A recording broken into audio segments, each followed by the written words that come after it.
नमस्ते नमस्कार प्यारे साथियों, कैसे हैं आप सभी। आशा करती हूँ सभी बच्चे एकदम बढ़िया हैं, एकदम मस्त हैं और एकदम ज़बरदस्त हैं। तो सभी प्यारे साथियों का स्वागत है आपके प्यारे से परिवार रोजगार विद अंकित में। तो सभी बच्चे क्लास के साथ जल्दी से जुड़ जाएंगे क्योंकि क्लास जो है वो आपकी लाइव हो चली है। तो टाइम हो चला है हम लोगों का जो 11 है वो बज चुके हैं, 11:01 हो चुकी है और क्लास तो 11 पर ही शुरू हो गई थी। तो सभी बच्चे क्लास के साथ जुड़ जाएं और हम लोग फिर अपनी क्लास को कर रहे हैं शुरू। ठीक है, तो जो भी बच्चे धीरे धीरे क्लास के साथ जुड़ रहे हैं उनको भाई प्रणाम, गुड मॉर्निंग, सुप्रभात सभी बच्चों को। जय हिंद, जय भारत। और आप लोग एकदम बढ़िया हैं और अपने माता पिता का अच्छे से ध्यान रख रहे हैं, उनको परेशान नहीं कर रहे हैं और मन लगाकर पढ़ाई कर रहे हैं, ऐसी मैं आप लोगों से उम्मीद करती हूँ। तो भाई आ जाओ, क्लास को कर लिया जाए अब शुरू। तो सभी के कमेंट्स मुझे दिखने शुरू हो चुके हैं सभी बच्चों के। ठीक है, राधे राधे सभी प्यारे साथियों को, सभी प्यारे बच्चों को नमस्कार, जय हिंद, जय भारत। आप लोग एकदम बढ़िया हैं, बढ़िया चल रही है आपकी पढ़ाई और सब कुछ एकदम बढ़िया से हो रहा है। तो good morning, good morning, good morning. मैं तो बिल्कुल बढ़िया हूँ भाई गोपी जी, बाकी सभी सारे बच्चे भी एकदम बढ़िया होंगे, ऐसी मैं उम्मीद करती हूँ। ठीक है, तो भाई आवाज सभी को पहुंच रही है, एक बार थम्स अप कर दो सभी बच्चे। आवाज सभी को पहुंच रही है और वीडियो भी अच्छे से आपको दिखाई दे रही है, कोई समस्या है नहीं। तो क्यों ना अब अपने टॉपिक की तरफ बढ़ लिया जाए और अपनी क्लास को शुरू कर दिया जाए। तो नमस्कार नमस्कार नमस्कार, good morning, good morning, good morning. तो भाई टॉपिक हम लोगों का चलेगा ब्लड। अब ब्लड के अंदर हम लोग बात करेंगे आगे की कुछ चीजों के बारे में। तो ब्लड टॉपिक के अंदर मैं आप लोगों को आज आगे की कुछ चीजें पढ़ाने वाली हूँ। तो मैंने कल आपको ब्लड के बारे में बताया था कि भाई हमारा जो रुधिर है वो दो पार्ट्स में टूटा हुआ है, या हम अपने रुधिर को दो भागों में तोड़कर पढ़ सकते हैं। क्या क्या थे रुधिर के घटक? तो हमने बात करी थी प्लाज्मा था और रुधिर कोशिकाएं थी। तो अभी हम बात कर रहे थे प्लाज्मा के बारे में। अभी हम जो बातें कर रहे थे वो प्लाज्मा के बारे में कर रहे थे। तो पिछली क्लास में मैंने आप लोगों को बताया था कि जो प्लाज्मा था इसका मतलब आपके पूरे रुधिर का 55% भाग प्लाज्मा बनाता है।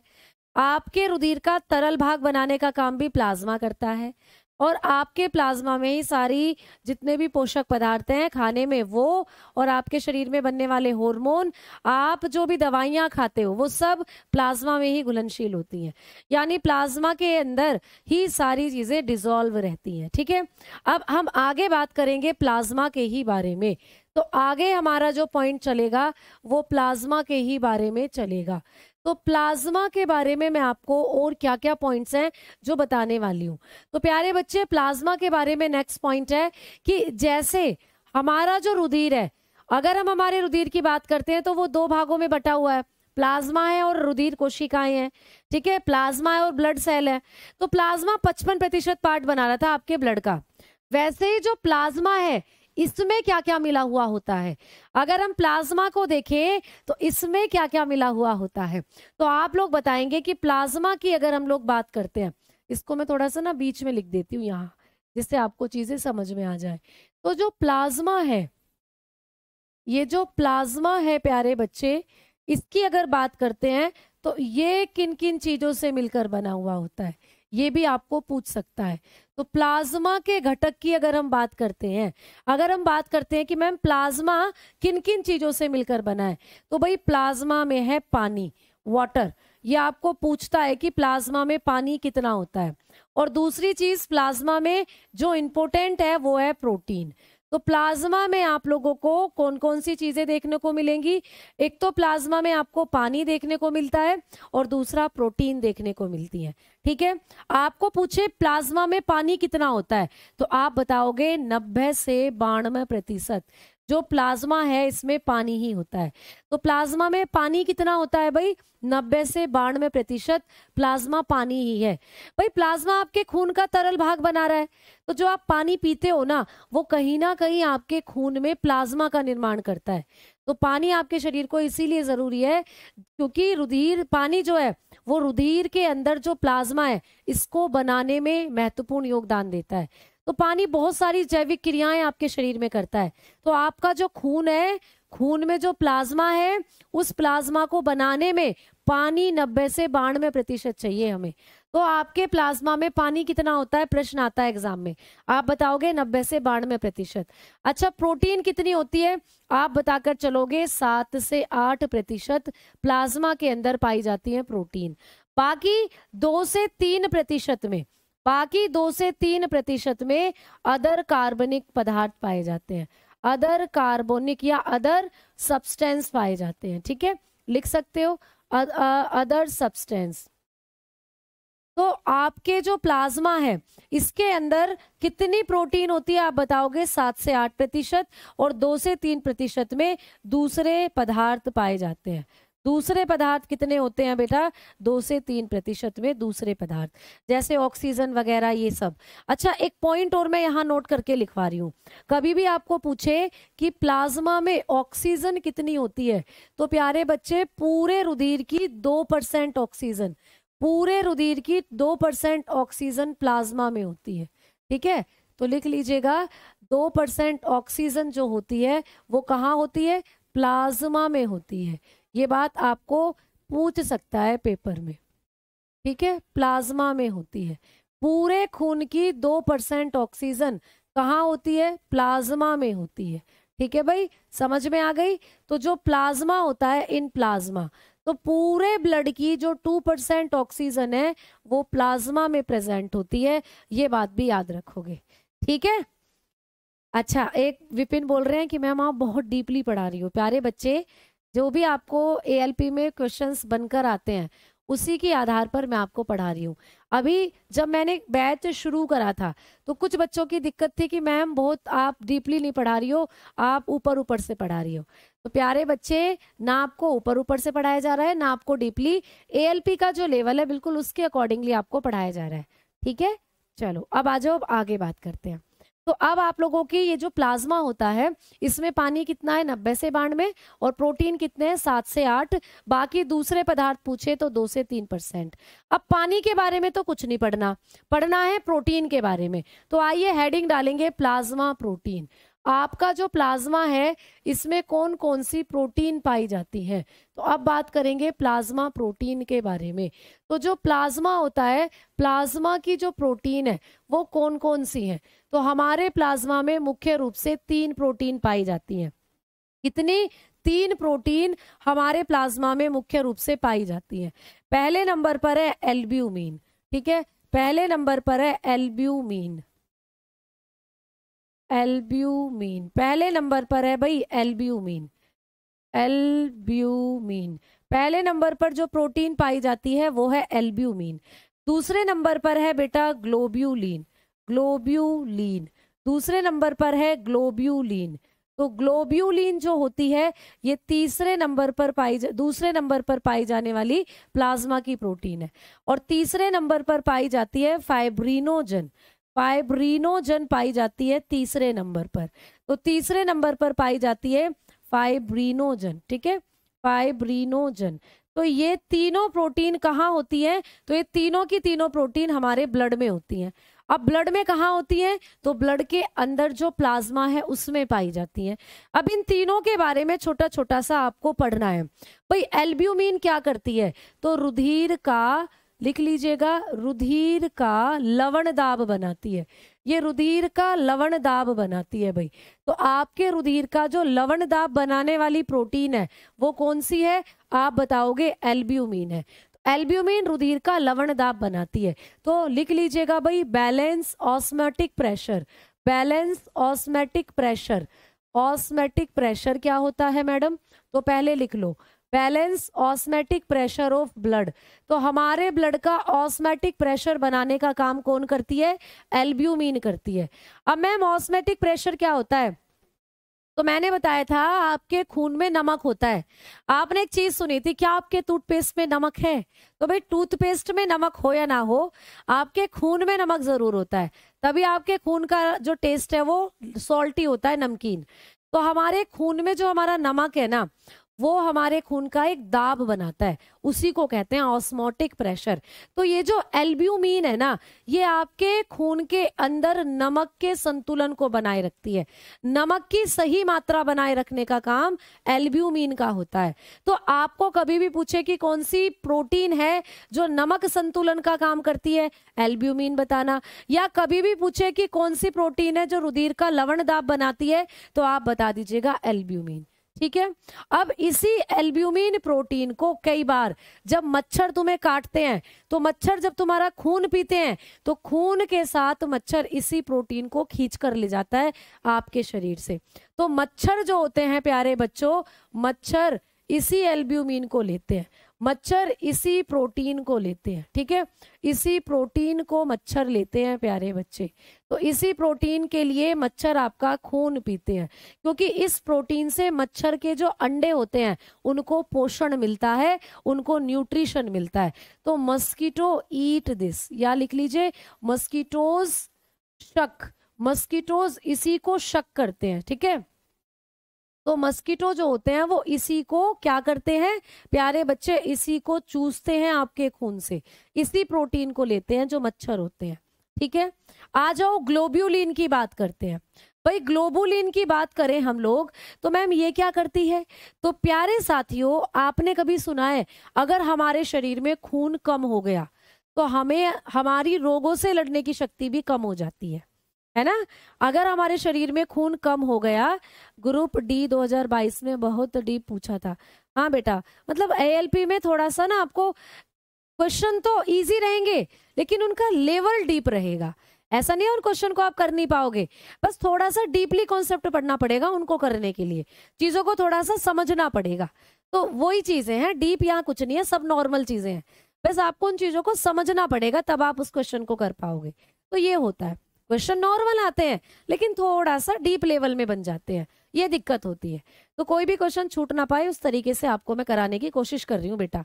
कोशिश यही है हमारी कि आपको अगर 10 क्वेश्चन मिल रहे हैं बायो से, तो ऐसा हो कि 8 तो आप करके आए।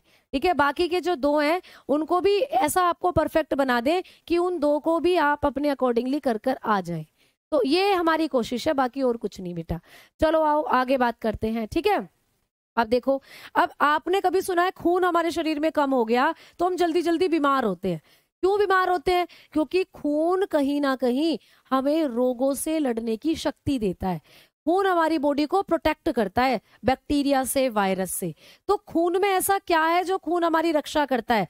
तो खून में ये जो ग्लोब्यूलिन प्रोटीन है, तुम्हारे खून का जो प्लाज्मा है उसमें ये जो ग्लोब्यूलिन प्रोटीन है ये यही काम करती है बेटा।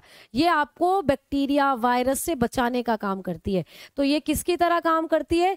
प्रतिरक्षी की तरह काम करती है, प्रतिरक्षी की तरह काम करती है। ठीक है, प्रतिरक्षी की तरह कार्य करती है बेटा। ये एग्जाम में पिछली बार पूछा गया प्रश्न है आपको, आरआरबी में ही पूछा था कि प्लाज्मा में कौन सी प्रोटीन है जो प्रतिरक्षी के समान कार्य करती है? तो आप बताएंगे ग्लोब्यूलिन। तो लिखेंगे work as antibody, work as antibody, यानी ये एंटीबॉडी की तरह काम करती है, यानी आपको बैक्टीरिया, वायरस इन सब से बचाती है, आपके शरीर की सुरक्षा करती है। तो ये कौन सी प्रोटीन है प्लाज्मा में जो हमें रोगों से लड़ने की शक्ति देती है या प्रतिरक्षी की तरह काम करती है? आप बताएंगे ग्लोब्यूलिन। बात करते हैं फाइब्रिनोजन की। तो फाइब्रिनोजन प्यारे बच्चे रुधिर का थक्का जमाने में मदद करती है। पहले लिख लो फिर समझाऊंगी। तो लिख लीजिएगा, रुधिर का थक्का जमाने में, रुधिर का थक्का जमाने में सहायक, रुधिर का थक्का जमाने में सहायक। ठीक है, तो ये रुधिर का थक्का जमाने में सहायक है। Help in blood clotting, help in blood clotting. अब मैडम ब्लड क्लोटिंग क्या होता है या रुधिर का थक्का जमना क्या होता है? तो भाई जब कभी आपको चोट लग जाती है, हमें चोट लगी, खून निकला, खून निकलेगा तो क्या निकलता ही रहेगा या थोड़ी देर में रुक जाएगा? हम कहेंगे थोड़ी देर में रुक जाएगा। अगर ज्यादा गहरा घाव है तो तब भी वो खून 5 से 6 मिनट में ही बहना रुकेगा, लेकिन ज्यादा गहरा घाव है इसलिए खून ज्यादा निकल जाएगा। इसीलिए कई बार मृत्यु भी हो जाती है कि भाई एक्सीडेंट वगैरह हो गया, खून ज्यादा निकल गया, डॉक्टर के पास नहीं पहुंच पाए तो फिर मृत्यु हो जाती है। अगर हमें डॉक्टर के पास पहुंचा दिया समय रहते तो हो सकता है हमारी जान बच भी जाए। तो खून जो हमारे शरीर से निकलता है वो ऐसा मान लो कि 6 से 10 मिनट में अपने आप जम जाता है, ठीक है, अपने आप निकलना बंद हो जाता है। तो इसी को कहते हैं खून का थक्का जमना। तो खून का थक्का जमाने में हमारे रक्त का जो प्लाज्मा है वो महत्वपूर्ण भूमिका निभाता है। क्यों? क्योंकि हमारे रक्त के प्लाज्मा में पाई जाती है फाइब्रिनोजन, और यही मेन प्रोटीन है, यही मुख्य प्रोटीन है जो रुधिर का थक्का जमाने में सहायक होती है। तो रुधिर का थक्का जमाने वाली मुख्य प्रोटीन के नाम से भी इसको जाना जाता है। तो ये मुख्य प्रोटीन है प्यारे बच्चे, ये मुख्य प्रोटीन है जो रुधिर का थक्का जमाती है। मेन प्रोटीन है हमारे शरीर में जो ब्लड क्लोटिंग में हेल्प करती है। ठीक है, समझ में आ गई बात? अच्छा मैम, क्या रुधिर का थक्का ये अकेली जमाती है या इसके कोई और दोस्त भी है? तो भाई इसकी पूरी फौज है, इसकी पूरी फौज है, इसने पूरी फौज तैयार कर रखी है। तो इसकी जो पूरी फौज है उसका भी नाम बताओ कि ये कौन कौन से दोस्तों के साथ मिलकर रुधिर का थक्का जमाती है। तो रुधिर का थक्का जमाने के लिए हमें कुछ और चीजों की भी आवश्यकता होती है। तो अब हेडिंग डालेंगे blood clotting factor, blood clotting factors, blood clotting factors. बात करेंगे रुधिर स्कंदक कारकों की, रुधिर स्कंदक कारक, रुधिर स्कंदक कारक। भाई रुधिर स्कंदक कारक कौन कौन से होते हैं, यानी कौन कौन सी ऐसी हमारे शरीर में चीजें हैं जो चोट लगने पर खून का थक्का बनाएंगी। अब कई बच्चों के बात में दिमाग में बात आ रही होगी, क्या मैम खून का थक्का जमना अच्छी बात है क्या या गलत बात है? तो मैं कहूंगी जब आपको चोट लगी है, खून बह रहा है, खून निकल रहा है, तो भैया रुधिर का थक्का जमना चाहिए, अच्छी बात है ये। लेकिन अभी मुझे कहीं चोट नहीं लगी, मेरे शरीर में खून बह रहा है धमनी और शिराओं में, अगर वो अंदर अंदर की तरफ जम गया तो ये गलत बात है। खून का थक्का शरीर के अंदर नहीं कभी जमना चाहिए, चोट लगने पर खून का थक्का जमना चाहिए, ये अच्छी बात है। अभी हम चोट लगने पर ही बात कर रहे हैं। तो रुधिर स्कंदक कारक कौन कौन से हैं हमारे ब्लड में? तो आप लोगों को पहली बात याद रखनी है, एक विटामिन, हमारे शरीर में एक विटामिन है जो रुधिर का थक्का जमाने में हमारी सहायता करती है। तो कौन सी विटामिन है जो रुधिर का थक्का जमाने में सहायक है? आपने कई बार पढ़ा है, विटामिन के। दूसरे नंबर पर है एक एलिमेंट, दूसरे नंबर पर है एक तत्व। तो कौन सा तत्व है जो रुधिर का थक्का जमाने में सहायक है? तो बताओगे कैल्शियम, बताओगे कैल्शियम। ठीक है, तीसरे नंबर पर कौन सी रुधिर कोशिकाएं हैं, कौन सी ब्लड सेल हैं जो रुधिर का थक्का जमाने में मदद करती हैं? कौन सी रुधिर कोशिकाएं हैं जो रुधिर का थक्का जमाने में मदद करती हैं? तो रुधिर कोशिका की अगर बात की जाए तो रुधिर कोशिका है प्लेटलेट्स। ठीक है, प्लेटलेट्स, ये भी आपने नाम सुना होगा कि भाई डेंगू होता है तो प्लेटलेट्स की संख्या कम हो जाती है, तो वही है ये प्लेटलेट्स, बिंबाणु। तो ये भी हमारे शरीर में रुधिर का थक्का जमाने में मदद करती है चोट लगने पर। और चौथे नंबर पर हमने पढ़ी थी एक प्रोटीन, चौथे नंबर पर अभी अभी मैंने आपको बताया कि रुधिर स्कंदन करने वाली प्रोटीन कौन सी है, तो इस प्रोटीन का नाम है फाइब्रिनोजन। प्रोटीन का नाम अभी अभी बताया, फाइब्रिनोजन। ठीक है, तो फाइब्रिनोजन जो है ये भी रुधिर का थक्का जमाने में करती है मदद। ठीक है, तो ये फाइब्रिनोजन के दोस्त हैं सारे। फाइब्रिनोजन मुख्य प्रोटीन है और इस मुख्य प्रोटीन के ये दोस्त हैं सारे के सारे जो मैंने ऊपर लिख रखे हैं। तो ये सारे होते हैं रुधिर स्कंदक कारक। एग्जाम में क्वेश्चन आ सकता है कि इनमें से कौन सा एक रुधिर स्कंदक कारक नहीं है, या चोट लगने पर रुधिर का थक्का बनाने में कौन कार्य नहीं करता। तो भाई चारों के चारों ऑप्शन है ये सही है, इनसे अलग अगर कोई ऑप्शन दिया जाता है तो वो गलत हो जाएगा। तो विटामिन के भी जरूरी है, कैल्शियम भी जरूरी है, प्लेटलेट्स भी जरूरी है और फाइब्रिनोजन भी जरूरी है। ठीक है, समझ में आई बात? अब देखो, अब मैं आपको थोड़ा सा एक चीज बताने वाली हूँ कि जब चोट लगती है तो रुधिर का थक्का जमना क्या होता है। तो प्यारे बच्चे, रुधिर का थक्का जमना, इसको ना कोंगुलेशन भी बोलते हैं इंग्लिश में, कोंगुलेशन ऑफ ब्लड। रुधिर के थक्के जमने को हम कोंगुलेशन ऑफ ब्लड भी बोलते हैं। ठीक है, तो भाई रुधिर का थक्का जमना एक जटिल प्रक्रिया है, एक कॉम्प्लेक्स मेथड होता है ये। अभी इंग्लिश में भी कराऊंगी, पहले हिंदी वाले बच्चे देखते चले, सुनते चले चीजों को। तो रुधिर का थक्का जमना एक जटिल प्रक्रिया है, सभी को पता है। अब रुधिर का थक्का जमने में क्या क्या होता है, तो रुधिर के जमने में कुछ स्टेप्स होते हैं। ऐसा नहीं है चोट लगी और खून जम गया। आपको चोट लगने पर जब खून का थक्का जमेगा तो कुछ स्टेप्स होंगे, तो उन्हीं स्टेप्स के बारे में बात कर रहे हैं। तो भाई सामान्यतः नॉर्मली क्या होता है, रुधिर वाहिकाओं में नहीं जमता, परंतु जब क्षतिग्रस्त रुधिर वाहिकाओं से रक्त बहने लगता है तो उसमें उपस्थित प्लेटलेट्स, मैंने बताया था ना, प्लेटलेट्स जो होती हैं वो रुधिर का थक्का जमाने में सहायक होती हैं। तो देखो प्लेटलेट कैसे काम करेंगी, अब ध्यान से सुनना। देखो लिखा हुआ है ना कि प्लेटलेट्स भी रुधिर का थक्का जमाने में मदद करती हैं। तो प्लेटलेट्स ऐसा क्या करती हैं जो रुधिर का थक्का जमा देती हैं, चलिए आइए बात करते हैं। ठीक है, तो भाई आपको पता है आपकी धमनियों में खून बह रहा है, वो तो कभी जमेगा ही नहीं, लेकिन जब आपको चोट लग गई तो धमनियां कट गई, धमनियां कट गई तो भैया खून निकला बाहर, तो आपकी धमनियां हो गई क्षतिग्रस्त। तो क्षतिग्रस्त रुधिर वाहिकाओं से रक्त बहने लगता है, ठीक है, तो उसमें उपस्थित प्लेटलेट, जो प्लेटलेट्स हैं वो क्या करती हैं, थ्रोम्बोप्लास्टिन नामक पदार्थ का स्त्रवण करती है।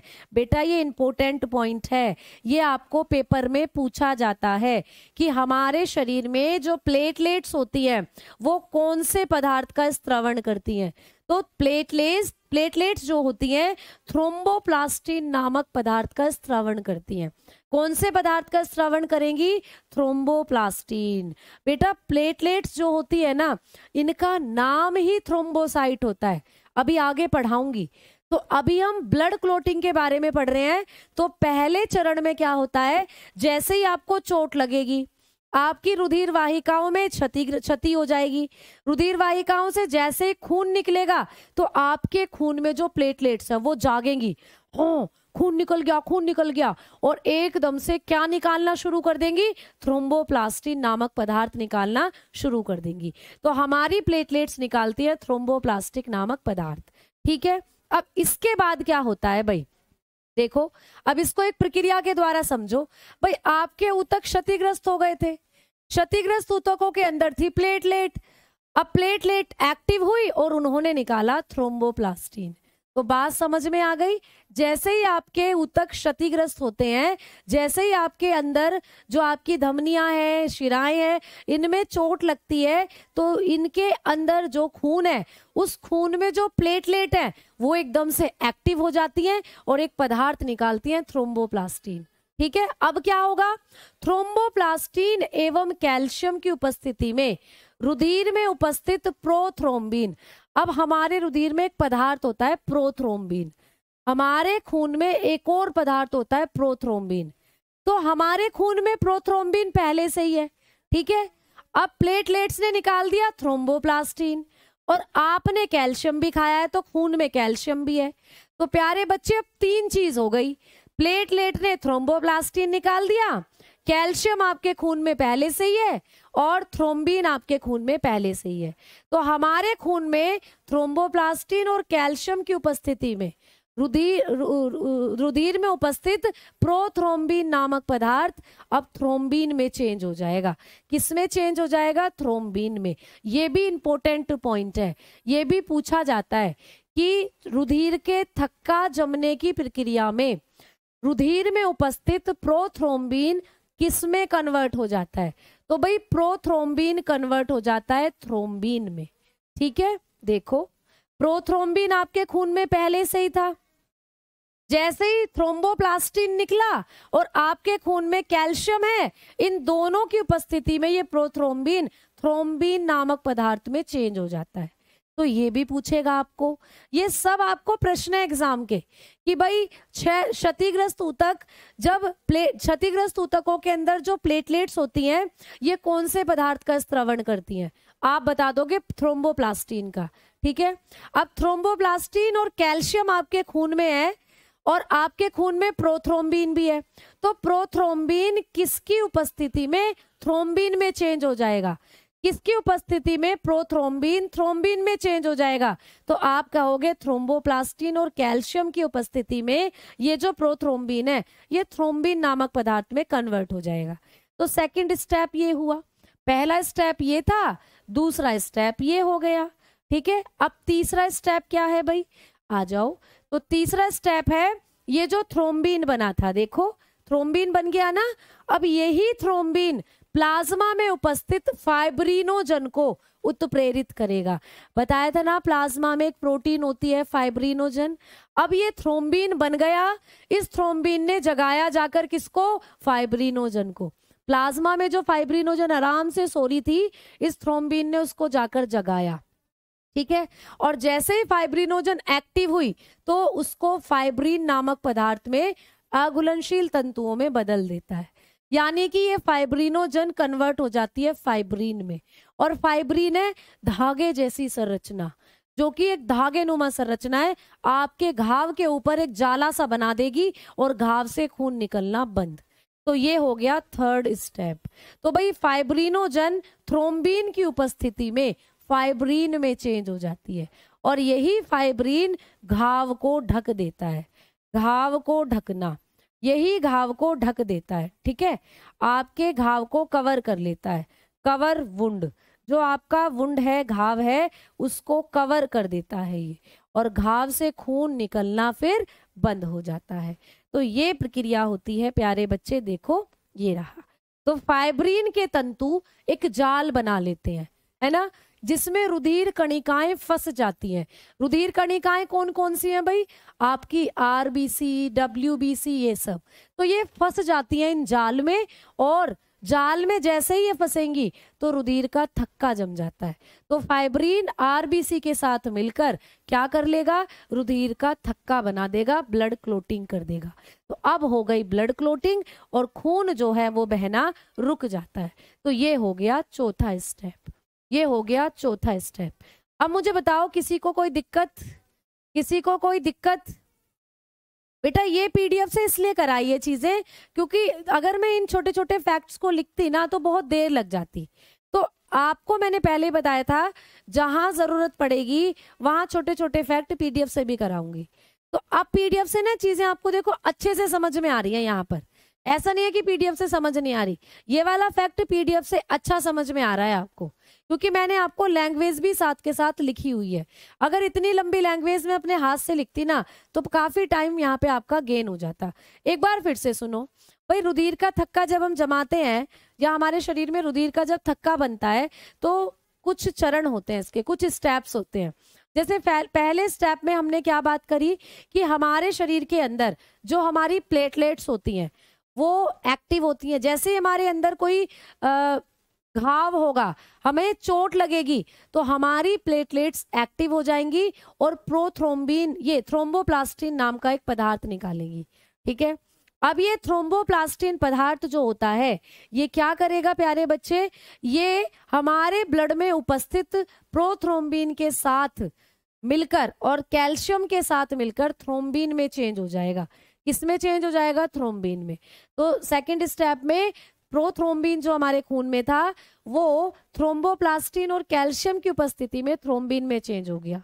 अब यही थ्रोम्बिन आगे चलकर क्या करेगा, यही थ्रोम्बिन आगे चलकर फाइब्रिनोजन प्रोटीन के साथ रिएक्शन करेगा और फाइब्रिनोजन फाइब्रिन में कन्वर्ट हो जाएगी। फाइब्रिन सीधा सा पढ़ लो, फाइबर कपड़े होते हैं ना, फाइबर के कपड़े बनते हैं, तो फाइबर एक तरीके के रेशे हैं। वैसे ही आपके शरीर में फाइब्रिनोजन जो प्रोटीन है, प्लाज्मा में फाइब्रिनोजन जो प्रोटीन है, वो रेशे जैसी संरचना में कन्वर्ट हो जाएगी, जिसको फाइब्रिन कहते हैं। तो भाई फाइब्रिनोजन थ्रोम्बिन की उपस्थिति में फाइब्रिन में चेंज हो गई। अब यही फाइब्रिन आपकी डब्ल्यूबीसी के साथ अभिक्रिया करके, डब्ल्यूबीसी के साथ अभिक्रिया करके रुधिर का थक्का बना देगी, रुधिर का थक्का बना देगी। बताओ बात समझ में आई या नहीं? ठीक है, तो मैंने आपको 2 बार बता दिया ये। तो टोटल 4 स्टेप हुए प्यारे बच्चे, टोटल 4 स्टेप। और इन चारों स्टेपों में क्या क्या हुआ ये आपको पूछा जा सकता है पेपर में, है ना। अब थोड़ा सा इंग्लिश वाले बच्चे देख लीजिएगा। Coagulation of blood, blood clotting is a complex process बताया था, और यहाँ पर मेन स्टेप कौन कौन से थे वो हमने डिस्कस करे थे। तो मेन स्टेप में सबसे पहले हमारे जो टिश्यू थे इंजर्ड हो गए थे, इंजर्ड टिश्यू प्लेटलेट्स के साथ जैसे ही टिश्यू इंजर्ड हुए प्लेटलेट्स एक्टिव हो गई, तो प्लेटलेट्स ने निकाला सीक्रेशन ऑफ थ्रोम्बोप्लास्टिन। तो आपकी जो प्लेटलेट है उन्होंने थ्रोम्बोप्लास्टिन का सीक्रेशन कर दिया। ठीक है, ये पहला स्टेप है, ये पहला स्टेप है। तो जब थ्रोम्बोप्लास्टिन का सीक्रेशन हुआ तो सेकंड स्टेप में क्या हुआ, ये जो आपकी थ्रोम्बोप्लास्टिन है ये कैल्शियम के साथ मिलकर आपके खून में जो पहले से प्रोथ्रोम्बिन है उसको थ्रोम्बिन में कन्वर्ट कर देगी। तो खून में पहले से प्रोथ्रोम्बिन है, प्रोथ्रोम्बिन जो है ये थ्रोम्बोप्लास्टिन और कैल्शियम की उपस्थिति में थ्रोम्बिन में चेंज हो जाएगा, थ्रोम्बिन में चेंज हो गया। अब यही थ्रोम्बिन फाइब्रिनोजन के साथ रिएक्ट करेगा। अब यही थ्रोम्बिन जो है किसके साथ रिएक्ट करेगा, फाइब्रिनोजन के साथ। फाइब्रिनोजन के साथ रिएक्ट करा इसने, ठीक है। तो फाइब्रिनोजन जो है थ्रोम्बिन की प्रेजेंस में फाइब्रिन में चेंज हो गई। तो फाइब्रिनोजन फाइब्रिन में चेंज हो गई, किसकी उपस्थिति में, थ्रोम्बिन की उपस्थिति में। अब यही फाइब्रिन जो है ये कवर करेगा आपके घाव को, किसके साथ मिलकर, आरबीसी के साथ मिलकर। अब ये आरबीसी के साथ मिलकर आपकी ब्लड की कर देता है क्लोटिंग। तो ये टोटल 4 स्टेप थे जो आपने पढ़े ब्लड क्लोटिंग के अंदर, ब्लड क्लोटिंग के अंदर, ठीक है। थ्रोम्बिन क्या है प्यारे बच्चे, आपके खून में जो प्रोथ्रोम्बिन होता है ना, जब यही थ्रोम्बोप्लास्टिन और कैल्शियम की प्रेजेंस में अभिक्रिया करता है तो थ्रोम्बिन नामक एक पदार्थ बनता है। ये है thread like structure, thread like structure, धागे नुमा संरचना इसको बोल सकते हो, धागे नुमा संरचना, ठीक है। जैसे कोई धागे होते हैं, धागे नुमा संरचना इसको बोल सकते हो, ठीक है।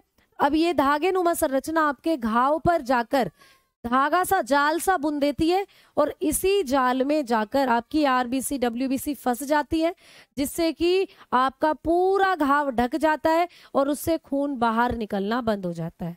ये जो पूरी प्रक्रिया है ना, ब्लड क्लोटिंग की जो पूरी प्रक्रिया है, ये आपके शरीर में 3 से 8 मिनट में होती है बेटा। इस पूरी प्रक्रिया को करने में 3 से 8 मिनट लगते हैं हमारे शरीर में, ठीक है। 3 से 8 मिनट लगते हैं। क्वेश्चन किस टाइप से आएगा, जो मैंने आपको ये ब्रैकेट में चीजें लिखवाई है ना, ये आएगा क्वेश्चन। सबसे पहले आपको इस तरीके से दे देगा कि जब क्षतिग्रस्त हमारे शरीर में ऊतक क्षतिग्रस्त होते हैं तो प्लेटलेट्स कौन से पदार्थ का सीक्रेशन करती हैं, ऐसे पूछ लेगा। तो क्षतिग्रस्त ऊतक जब हमारे शरीर में होंगे तो प्लेटलेट्स सीक्रेशन करती हैं थ्रोम्बोप्लास्टिन का। तो आप बता कर आओगे फिर थ्रोम्बोप्लास्टिन का सीक्रेशन करती हैं। ऑप्शन अलग अलग दे देगा, प्रोथ्रोम्बिन का, थ्रोम्बोप्लास्टिन का, फाइब्रिन का, ऑल ऑफ दीज ऐसे करके। तो आपको बताना है कि क्षतिग्रस्त ऊतक होने पर जो प्लेटलेट्स हैं वो थ्रोम्बोप्लास्टिन का सीक्रेशन करती हैं, ठीक है। फिर बन सकता है कि हमारे शरीर में जो थ्रोम्बोप्लास्टिन है ये किस धातु के साथ मिलकर थ्रोम्बिन को, ये जो प्रोथ्रोम्बिन है इसको थ्रोम्बिन में चेंज कर देता है। तो आपको ये पूछ सकता है कि थ्रोम्बोप्लास्टिन किस धातु के साथ मिलकर प्रोथ्रोम्बिन को थ्रोम्बिन में चेंज कर देता है, ऐसे क्वेश्चन आ जाएगा। तो आप बताओगे कैल्शियम धातु के साथ मिलकर। तो थ्रोम्बोप्लास्टिन कैल्शियम के साथ मिलकर प्रोथ्रोम्बिन को थ्रोम्बिन में चेंज कर देता है। या ऐसे आ जाएगा कि थ्रोम्बोप्लास्टिन और कैल्शियम की उपस्थिति में प्रोथ्रोम्बिन किस पदार्थ में चेंज हो जाता है। तो आपको वहां पर ऑप्शन दे देगा फाइब्रिन में, ठीक है, फाइब्रिनोजन में, या थ्रोम्बोप्लास्टिन में, या इसमें प्रोथ्रोम्बिन में। तो आप बताओगे कि प्रोथ्रोम्बिन जो होता है थ्रोम्बोप्लास्टिन की उपस्थिति में और कैल्शियम की उपस्थिति में थ्रोम्बिन में कन्वर्ट हो जाता है।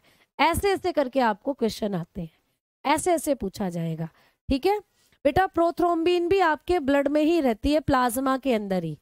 ऐसा समझो कि ये भी आपके ब्लड के अंदर ही प्रेजेंट रहती है, प्लाज्मा के अंदर ही, ठीक है, समझ में आ गई।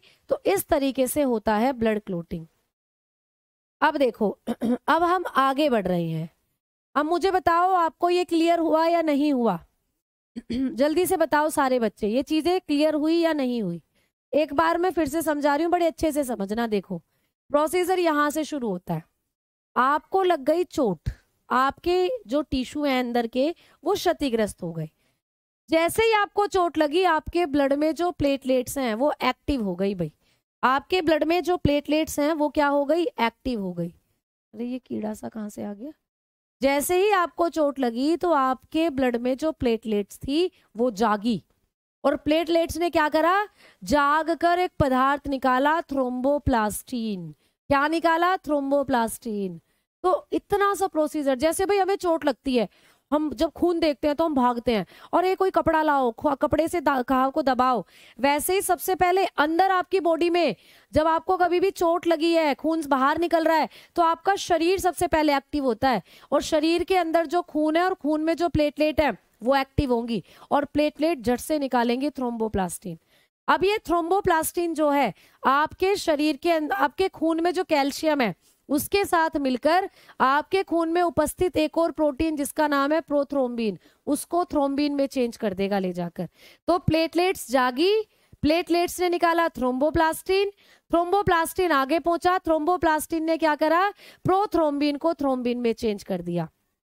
अब ये जो प्रोथ्रोम्बिन है, ये जो थ्रोम्बिन है, ये क्या करेगी, फाइब्रिनोजन के साथ मिलकर फाइब्रिनोजन को फाइब्रिन में कन्वर्ट कर देगी, और फाइब्रिन आरबीसी के साथ मिलकर आरबीसी के साथ मिलेंगे और एक जाल बना देंगे और खून का थक्का जमा देंगे।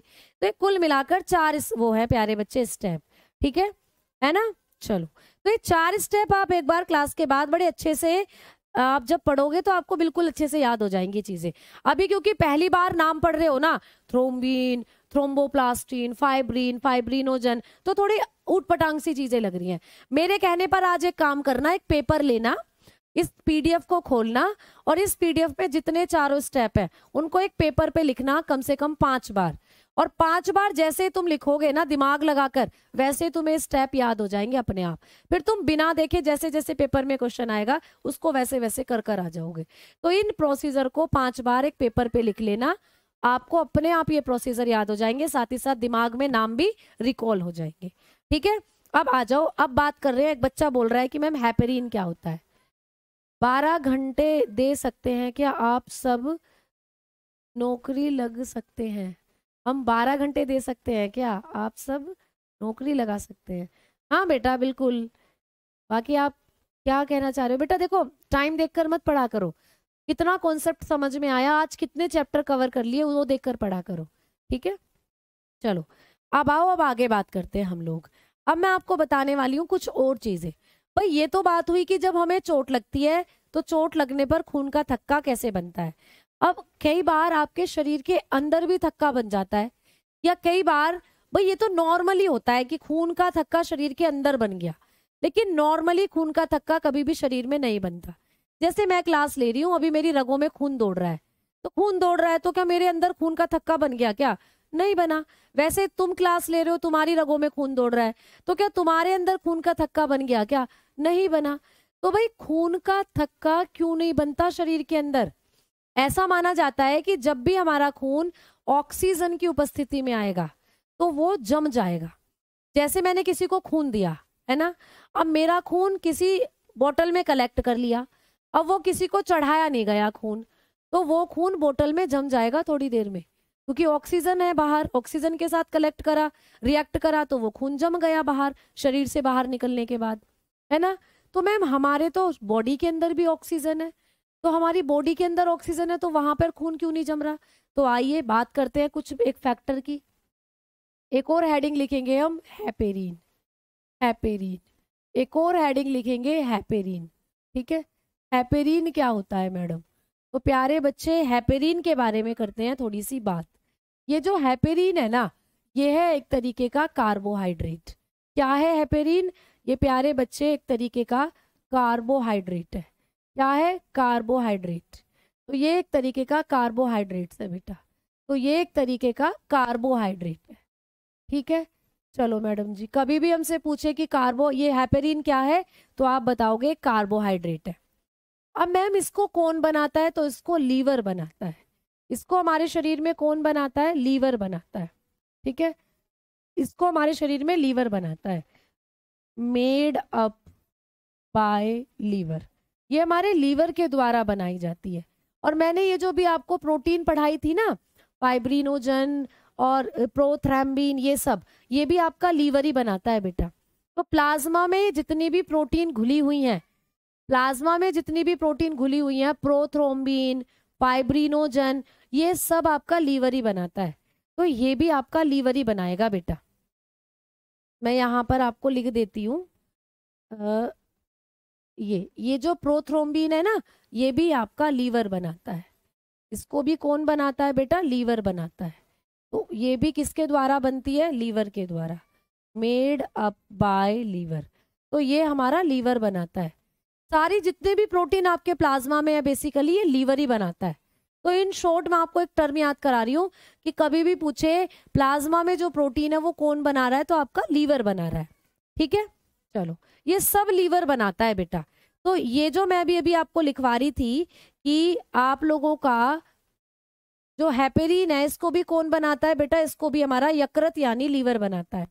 अब मैम इसको लीवर ने क्यों बनाया, इसका कार्य क्या है, इसका फंक्शन क्या है, इसको लीवर ने क्यों बनाया, इसका फंक्शन क्या है? तो प्यारे बच्चों, इसका जो फंक्शन है ना, वो है कि आपकी धमनियों शिराओं के अंदर जो खून है वो कभी भी जमने नहीं देता। ये मैम जी आपके यहाँ डिस्को लाइट लगी है क्या? शायद डिस्को लाइट लगी है भाई, डिस्को लाइट। ठीक है, आ जाओ। उनके अंदर रक्त गया, बात समझाए बेटा। जो पैरालाइज होते हैं ना, उसमें खून का कोई मतलब नहीं है, वहां पर आपके टिश्यू डैमेज होते हैं। तो खून तो सप्लाई कर रहा है उनके शरीर में, लेकिन जो तंत्रिकाएं हैं वो डैमेज हो जाती हैं, तो वो ब्रेन से संबंधित दिक्कत होती है। अब इसका काम क्या होता है, तो लिख लीजिएगा, यह है धमनी तथा शिराओं में, यह है धमनी तथा शिराओं में, धमनी तथा शिराओं में, शिराओं में रुधिर को जमने से बचाता है, रुधिर को जमने से बचाता है। ठीक है, जमने से बचाता है। तो आपके शरीर में जो आपकी धमनियां हैं, शिराएं हैं, उनमें खून दौड़ रहा है, अभी भी दौड़ रहा है मेरे शरीर में खून। वो जम क्यों नहीं रहा? तो भाई हेपेरिन के कारण। मेरी धमनी और शिराओं में जो खून बह रहा है, उस खून में है हेपेरिन, और हेपेरिन मेरे खून को कभी भी जमने नहीं दे रहा। तो इसका काम क्या होता है? यह धमनी तथा शिराओं में रुधिर को जमने से बचाता है। इट प्रिवेंट, लिख सकते हो, it prevent blood clotting, it prevent blood clotting, it prevent blood clotting inside the artery and vein, artery and vein। तो हमारे शरीर में जो हमारी धमनी और शिराएं हैं, उनके अंदर खून को जमने से बचाने का काम है हेपेरिन का। अब कई बार हमें सांप काट लेता है, तो कुछ सांपों का जहर ऐसा होता है कि वो हमारे शरीर में खून के थक्के बना देता है, यानी खून को जमा देता है। तो सांप का जो जहर होगा वो हमारे खून में जब मिलेगा जाकर, तो हमारे खून के अंदर ये जो हेपेरिन है इसको खत्म कर देगा। तो सांप का खून हमारे शरीर की हेपेरिन को खत्म कर देगा, जिससे हमारे खून के थक्के बन जाएंगे, और थक्के बनने से हार्ट अटैक या दिल का दौरा पड़ने से हमारी मृत्यु हो जाती है। तो ये होता है सांप के काटने से। ठीक है, तो सांप का जो जहर होता है, सांप का जहर इसको खत्म कर देता है, सांप का जहर इसे नष्ट कर देता है। ठीक है, नष्ट कर देता है।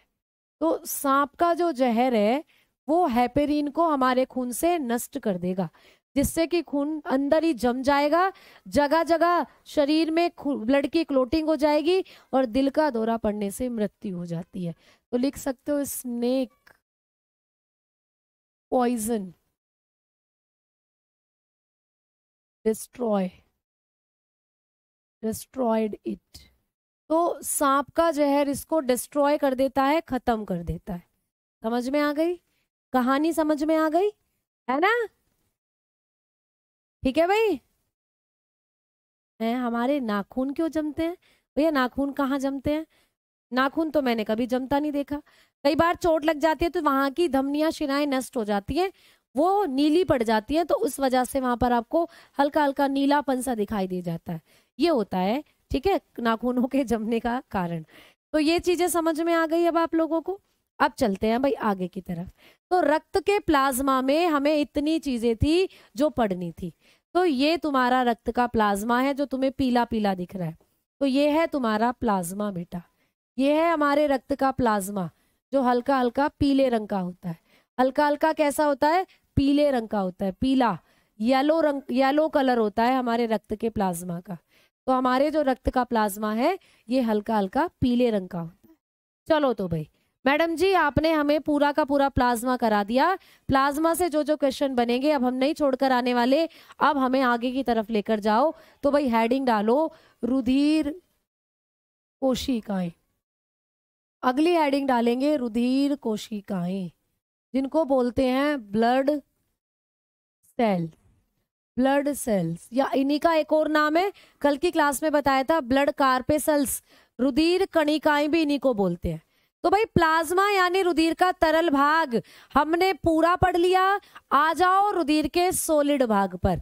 तो प्यारे बच्चों रुधिर के अंदर 3 तरीके की रुधिर कोशिकाएं पाई जाती हैं। हमारे रुधिर में 3 तरीके की रुधिर कोशिकाएं हैं। बताया था रुधिर कोशिकाएं आपके कुल रुधिर का 45% भाग बनाती हैं। कल की क्लास में बताया था ये कितना भाग कवर करे हुए होती है हमारे खून का? 45%। साथ ही साथ ये आपके खून का ठोस भाग बनाती हैं। कल की क्लास में बताया था ठोस भाग बनाती हैं, सॉलिड पार्ट बनाती हैं बेटा। एक बार रिकॉल करा दिया चीजों को, ये आपके खून का सॉलिड पार्ट भी बनाती हैं। ठीक, कितनी होती हैं भाई? 3 होती हैं। कौन कौन सी? RBC, WBC, platelet. तो भाई लिखो आरबीसी, ठीक है, इनको कहा जाता है लाल रुधिर कोशिका, इनको कहा जाता है लाल रुधिर कोशिका, लाल रुधिर कोशिका, ठीक है। रेड ब्लड सेल इनको कहते हैं, रेड ब्लड सेल किस नाम से जाना जाता है? Red blood cell. दूसरे नंबर पर आती है डब्ल्यूबीसी, डब्ल्यूबीसी को कहते हैं सफेद रुधिर कोशिका, सफेद रुधिर कोशिका, ठीक है, यानी कि इनको कहा जाता है व्हाइट ब्लड सेल, इनको कहते हैं व्हाइट ब्लड सेल। तो ये भी हमारी रुधिर की एक तरीके की सेल ही होती है। और तीसरे नंबर पर पहले ही हम जिक्र कर चुके हैं प्लेटलेट्स का। तो तीसरे नंबर पर आती हैं प्लेटलेट्स, जिनको हम बिंबाणु के नाम से जानते हैं, जिनको हम बिंबाणु के नाम से जानते हैं। तो ये 3 तरीके की रुधिर कोशिकाएं हमारे खून में होती हैं। इन तीनों में मैम सबसे ज्यादा कौन होता है? तो सर्वाधिक पाई जाती हैं आरबीसी, सर्वाधिक हमारे ब्लड में आरबीसी है, सर्वाधिक पाई जाती हैं आरबीसी, ठीक है। तो सबसे ज्यादा अबंडेंट कौन सी होती हैं? ये अबंडेंट होती हैं प्यारे बच्चे, कौन सी आप बताओगे? अबेंडेंट अमाउंट में, अबेंडेंट अमाउंट में होती हैं आरबीसी यानी कि लाल रुधिर कोशिकाएं। और भैया सबसे कम होती हैं डब्ल्यूबीसी, तो ये सबसे कम होती हैं, ठीक है। सबसे कम कौन सी होती हैं? सबसे कम पाई जाती हैं डब्ल्यूबीसी। तो इन तीनों में कौन सबसे ज्यादा है, कौन सबसे कम है, ये आपको मैंने बता दिया।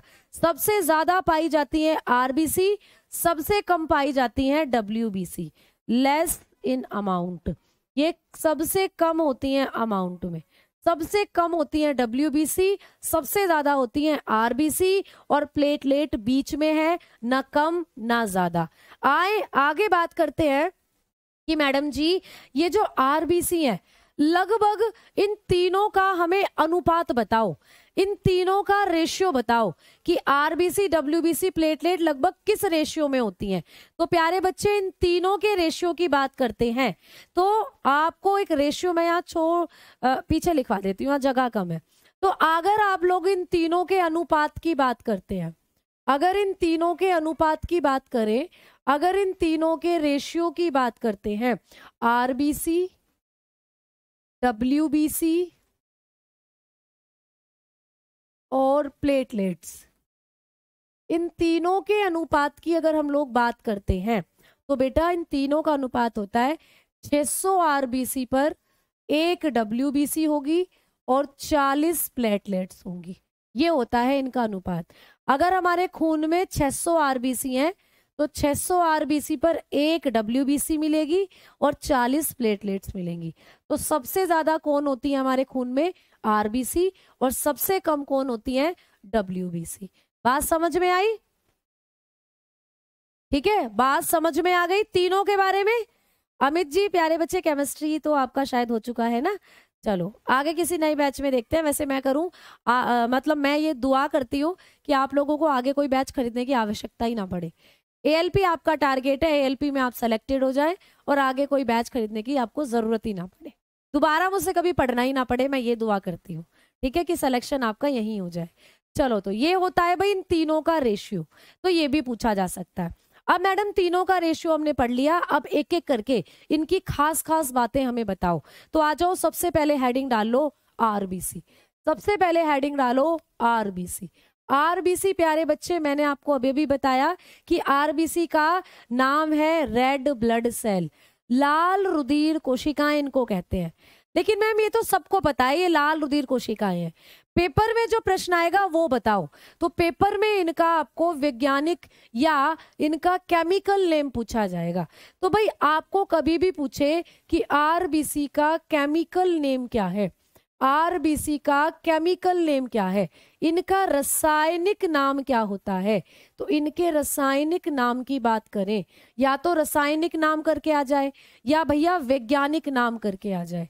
कई बार वैज्ञानिक नाम करके भी पूछ लेता है, कई बार वैज्ञानिक नाम करके भी पूछ लेता है, साइंटिफिक नेम भी पूछ लेता है कई बार। तो भाई इनका जो साइंटिफिक नेम है या इनका जो केमिकल नेम है वो क्या होता है, तो आप बताओगे एरिथ्रोसाइट। क्या होता है? एरिथ्रोसाइट। ठीक है, तो एरिथ्रोसाइट किसका वैज्ञानिक नाम है? एरिथ्रोसाइट किसका वैज्ञानिक नाम है या किसका केमिकल नेम है? तो आप बताना आरबीसी का। तो आरबीसी का जो वैज्ञानिक नाम है या इनका जो केमिकल नेम है वो होता है एरिथ्रोसाइट। प्यारे बच्चों, एरिथ्रो का मतलब होता है रेड, एरिथ्रो का मतलब होता है लाल, और प्यारे बच्चों साइट का मतलब होता है सेल यानी कोशिका। तो भाई लाल कोशिका का नाम क्या होता है? लाल कोशिका का नाम होता है एरिथ्रोसाइट। बायोलॉजी में कहीं भी एरिथ्रो लिखा मिले या कहीं भी साइट लिखा मिले तो समझ जाना बात लाल रंग की कोशिकाओं के बारे में हो रही है। तो एरिथ्रोसाइट होता है लाल कोशिकाओं का वैज्ञानिक या केमिकल नेम। आगे बात करें कि मैम इनका अमाउंट कितना होता है। आपने ये तो बता दिया था कि सबसे ज्यादा होती है ये हमारे शरीर में, परंतु होती कितनी है ये भी तो बताओ। एक्चुअल में कितना नंबर है इनका? तो ये आपके शरीर में 4.5 से 5.5 मिलियन होती है। इनकी संख्या भाई मिलियन में होती है, तो इनकी संख्या हमारे शरीर में 4.5 से 5.5 मिलियन होती है। इतनी सारी होती है हमारे शरीर में। अच्छा मैम, इनका निर्माण कहाँ पर होता है? ये कहाँ पर बनती है हमारे शरीर में? इनका फॉर्मेशन कहाँ होता है? ये हमारे शरीर में कहाँ बनती है? तो आप बताओगे ये बनती हैं रेड बोन मैरो में। इनका निर्माण होता है रेड बोन मैरो में, यानी कि लाल अस्थि मज्जा। ये बनती है लाल अस्थि मज्जा के अंदर। लाल अस्थि मज्जा कहाँ होता है मैडम? तो अगर आप किसी हड्डी को देखोगे, मान लो ये एक हड्डी है, ठीक है, मान लो ये एक हड्डी है, तो जब आप इस हड्डी को देखते हैं तो इसकी ये वाली जो साइड आपको नजर आ रही है, ये वाली जो साइड नजर आ रही है दोनों तरफ, ये होती है रेड बोन मैरो की साइड। ये है इसका रेड बोन मैरो। तो यहां पर बनती है आपकी आरबीसी। आरबीसी का निर्माण कहाँ होता है? रेड बोन मैरो में होता है। यहाँ है ये रेड बोन मैरो, और बीच में कौन सा होता है? बीच में होता है येलो बोन मैरो। इस वाले एरिया में है येलो बोन मैरो। तो यहाँ पर नहीं बनती आपकी आरबीसी, आपकी आरबीसी बनती है रेड बोन मैरो में। ठीक है, चलो मैडम जी, अब हमें आगे बताएं कि ये जो आरबीसी है इनका जीवन काल कितना होता है? आरबीसी का जीवन काल, आरबीसी का जीवन काल कितना होता है? लाइफ स्पैन कितना होता है मैडम? यानी कि ये कितने दिन तक हमारे शरीर में जिंदा रहती हैं और कितने दिन बाद मर जाती हैं? तो ये बहुत आता है प्रश्न। तो आरबीसी का जो लाइफ स्पैन है वो होता है 20 से 120 दिन। ठीक है, ज्यादातर आपको 120 दिन दिया हुआ होता है पेपर में, तो इनका जीवन काल 20 से 120 दिन होता है।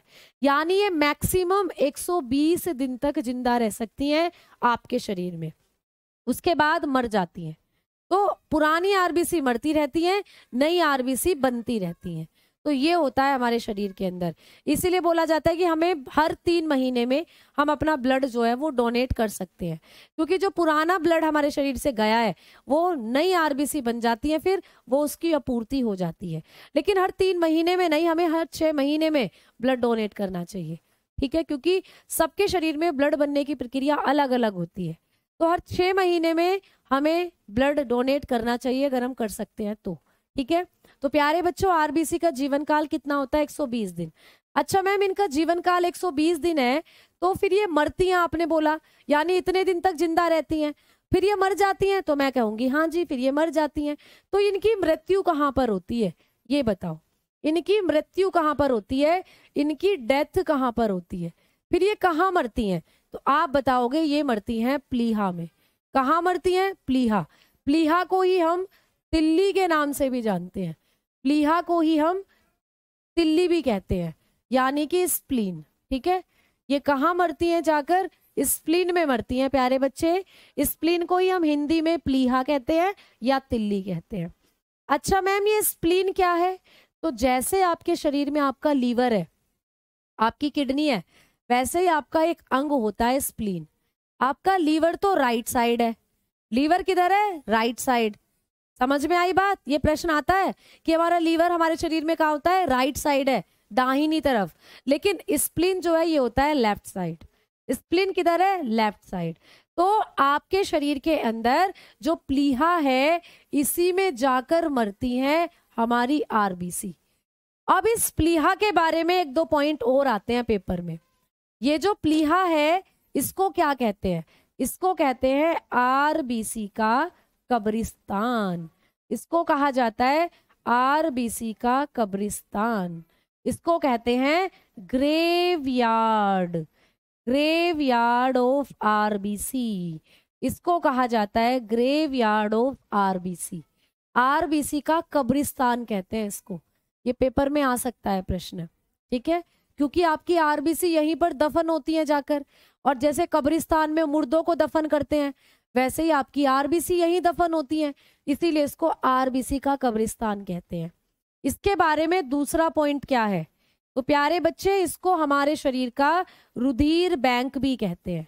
रुधिर बैंक, इसे हमारे शरीर का रुधिर बैंक कहते हैं।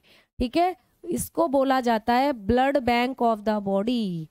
Blood bank of the body है ये, blood bank of the body. आपके शरीर का ब्लड बैंक है ये। मैम शरीर का ब्लड बैंक कैसे? हमने तो ऐसे बैंक के बारे में सुना था जहां पे हम रुपए जमा करके आते हैं, पैसे जमा करके आते हैं। तो क्या कोई ब्लड बैंक भी होता है? तो प्यारे बच्चे, ब्लड बैंक भी होता है। जब हम ब्लड डोनेट करते हैं तो वो ब्लड जो है वो ब्लड बैंकों में ही जाता है, ब्लड बैंकों में ही जाता है वो ब्लड। ठीक है, तो आपके शरीर में भी एक ब्लड बैंक है। कौन है वो है स्प्लीन। मान लो ये तुम्हारा स्प्लीन है, मान लो ये तुम्हारा स्प्लीन है, एक थैली जैसी संरचना होती है ये स्प्लीन। इसमें हमेशा ब्लड भरा रहता है बेटा, ऐसे इसमें हमेशा आरबीसीज भरी रहती हैं, है ना। तो जरूरत पड़ने पर हमारा शरीर इस थैली से भी ब्लड ले सकता है। जब कभी हमारे शरीर में खून की कमी होती है तो स्प्लीन से खून हमारे शरीर के अंगों में भी जा सकता है। तो जरूरत होने पर खून यहाँ से भी ले लेता है हमारा शरीर, इसीलिए इसको कहते हैं ब्लड बैंक, इसीलिए इसको कहते हैं ब्लड बैंक। ठीक है, समझ में आई ना बात?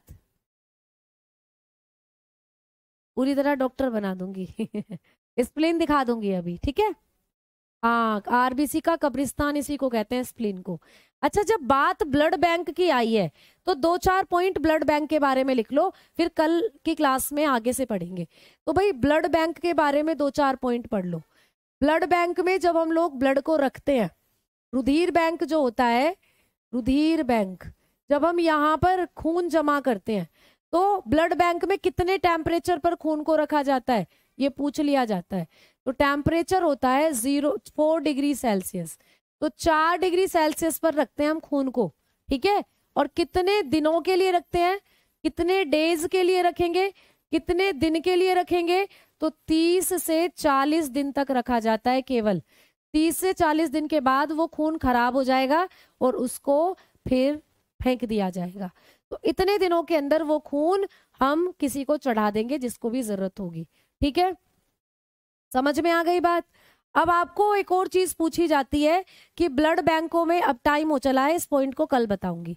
ब्लड बैंकों में जब हम ब्लड को बोतलों में भरकर रखते हैं तो मैंने बोला वो जम जाएगा भाई, लेकिन वो जमता क्यों नहीं है वहां पे, उसमें कौन सा केमिकल मिला देते हैं, तो उस केमिकल का नाम भी आपको कल बताऊंगी, ठीक है। चलो चलो भाई आगे बढ़े। तो धन्यवाद, नमस्कार, मिलते हैं आप कल की क्लास में, टाइम हो चला है। Tata bye bye, see you, जय हिंद जय भारत।